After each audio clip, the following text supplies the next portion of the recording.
অল্প বৃষ্টিতেই সারা বছরই জলমগ্ন থাকে নদিয়ার চাকদহ বাসস্ট্যান্ড থেকে 12 নম্বর জাতীয় সড়ক পর্যন্ত আনুমানিক 1 কিলোমিটার রাস্তা।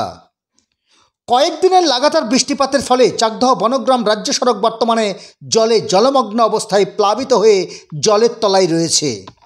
যার পরনায় চাকদহের ব্যবসায়ীদের ব্যবসা উঠেছে লাটে। হেলদোল নেই প্রশাসনের, ফলে চাকদহ বাসস্ট্যান্ড থেকে চাকদহের বিভিন্ন স্থানের বিভিন্ন যানবাহনের যাত্রীদের দুর্ভোগের মধ্যে দিয়ে যাতায়াত করতে হচ্ছে। এমনকি চাকদহ থেকে বিডিও অফিসগামী মানুষ সহ বিভিন্ন বিদ্যালয়ের ছাত্রছাত্রী, শিক্ষক শিক্ষিকারা দুর্বিষহ পরিস্থিতির মধ্যে দিয়ে যাতায়াত করতে হচ্ছে।